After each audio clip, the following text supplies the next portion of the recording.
Pernah kepikiran nggak? Apa sih sebenarnya uang itu? Hari ini kita bakal telusuri ceritanya yang wah, luar biasa banget. Sebuah perjalanan ribuan tahun dari sekedar tukar-menukar hasil panen sampai ke kode digital yang ada di ponsel kita sekarang. Oke, coba deh bayangin sejenak. Sebuah dunia yang sama sekali nggak ada uang. Gimana caranya kamu beli kopi pagi ini? Atau bayar kosan? Atau bahkan beli baju baru? Kamu harus menukarkan apapun yang kamu punya langsung dengan apa yang kamu butuhkan. Nah, dari kerumitan inilah, ide tentang uang itu lahir. Sistem paling awal ini namanya barter. Konsepnya sih simpel banget. Saya punya ayam, kamu punya beras, ya udah kita tukeran. Kedengerannya gampang kan? Tapi coba dipikirin lagi. Kamu harus cari orang yang punya beras, yang pas banget lagi pengen ayam. Sederhana, tapi bener-bener nggak efisien. Oke, kita bedah ya masalahnya. Yang paling gede itu namanya kebutuhan ganda yang sesuai. Jadi bukan cuma kamu yang butuh beras, tapi si petani beras juga kudu wajib butuh ayam dari kamu di saat yang bersamaan. Repot kan? Terus gimana coba caranya mecah seekor sapi buat ditukar sama sebungkus roti? Atau gimana caranya kamu menyimpan kekayaan kalau wujudnya itu setumpuk tomat yang minggu depan udah busuk? Nggak praktis banget. Nah, semua kerumitan ini akhirnya memaksa manusia untuk jadi lebih kreatif. Dan dari sinilah lahir terobosan besar pertama dalam sejarah keuangan. Jadi, solusinya adalah uang komoditas. Ini adalah benda-benda yang punya nilai sendiri, bukan karena disepakati, tapi karena benda itu emang berguna. Coba pikirin deh, garam, gandum, atau ternak. Karena semua orang butuh barang-barang ini, otomatis semua orang mau menerimanya sebagai alat tukar. Masalah kebutuhan ganda tadi selesai. Dan yang keren, setiap peradaban itu punya solusinya masing-masing. Di Mesopotamia, mereka pakai jelai. Ya makanan pokok mereka, masuk akal kan? Di Tiongkok, beda lagi. Mereka pakai cangkang kerang yang dianggap indah dan langka. Sementara di Kekaisaran Romawi, mereka pakai garam. Ya, garam yang ada di dapur kita itu. Fakta yang satu ini benar-benar bikin kaget. Kamu tahu kan kata gaji atau salary dalam bahasa Inggris? Itu ternyata asalnya dari kata Latin salarium, yang artinya jatah garam untuk para tentara Romawi. Betul sekali, gaji pertama di dunia itu dibayarkan dalam bentuk garam. Ini bukti nyata betapa berharganya komoditas ini dulu. Tapi, uang komoditas ini masih punya kelemahan. Garam bisa basah, jelai bisa dimakan tikus, dan bawa-bawa sapi ke pasar itu ya kebayangkan repotnya. Kita butuh sesuatu yang lebih praktis. Dan muncullah koin. Koin itu tahan lama, gampang dibawa-bawa, nilainya standar, dan yang paling penting, nilainya itu dijamin oleh penguasa. Momen bersejarah ini terjadi sekitar tahun 600 sebelum Masehi di kerajaan Lydia, yang sekarang jadi wilayah Turki. Mereka menempa koin pertama dari campuran alami emas dan perak, lalu memberinya cap resmi kerajaan. Nah, saat itulah, untuk pertama kalinya sebuah ide abstrak tentang nilai menjadi sesuatu yang nyata dan terstandar. Inilah kelahiran mata uang sejati. Begitu koin tercipta, orang-orang mulai bisa menumpuk kekayaan. Tapi ini justru memicu masalah baru yang mewah. Gimana caranya menyimpan, meminjamkan, dan ngirim semua koin ini dengan aman? Dunia pun siap untuk evolusi berikutnya. Dan panggung utamanya pindah nih ke Italia pada masa Renaissance. Kita lihat keluarga Medici, mereka ini bukan cuma keluarga kaya biasa, mereka adalah inovator sejati. Mereka menciptakan surat kredit, bayangin aja kayak cek zaman dulu, jadi para pedagang nggak perlu lagi tuh bawa-bawa peti emas kemana-mana.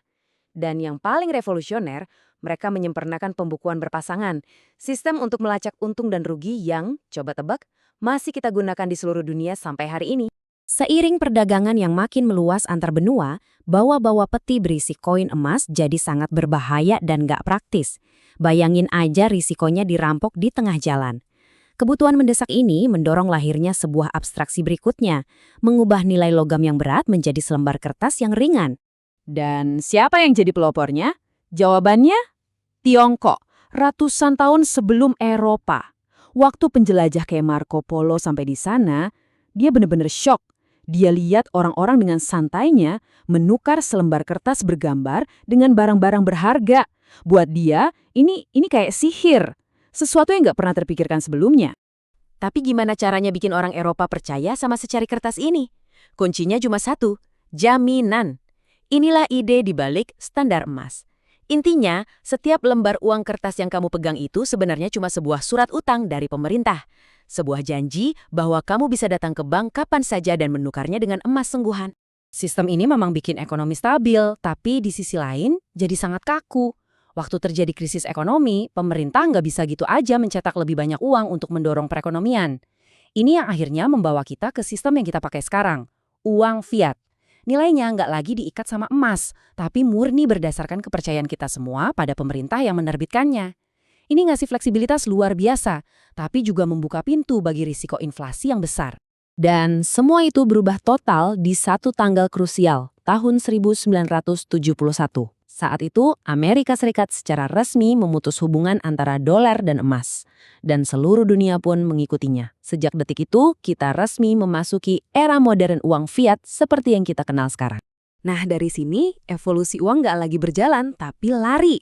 Kita masuk ke fase percepatan yang gila-gilaan. Uang berubah wujud dari sesuatu yang fisik di dompet kita menjadi data digital yang melesat antar benua dengan kecepatan cahaya. Lihat aja deh betapa cepatnya perubahan ini. Tahun 50-an muncul kartu kredit. Lompat ke akhir 90-an, ada PayPal yang mengubah cara kita belanja online. Dan belum lama ini, Apple Pay membuat kita bisa bayar apapun hanya dengan sekali sentuh ponsel. Setiap langkah ini bikin uang jadi makin gak kelihatan dan transaksi makin instan.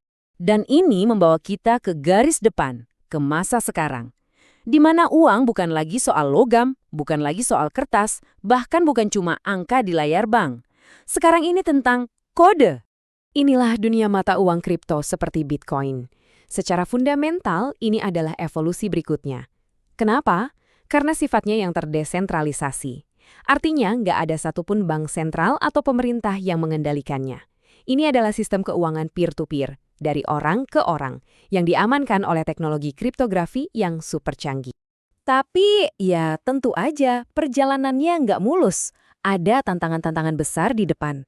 Harganya bisa naik turun secara gila-gilaan. Aturan dan regulasi di seluruh dunia juga masih abu-abu. Dan proses penambangan beberapa koinnya butuh energi yang luar biasa besar. Melihat fenomena ini, para pemain lama jelas nggak tinggal diem.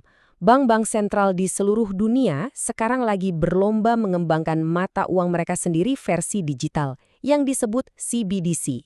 Bersamaan dengan itu, kita melihat tren global yang kayaknya nggak bisa dihindari lagi. Pergerakan menuju masyarakat cashless atau tanpa uang tunai. Jadi, ini semua meninggalkan kita dengan satu pertanyaan besar buat masa depan.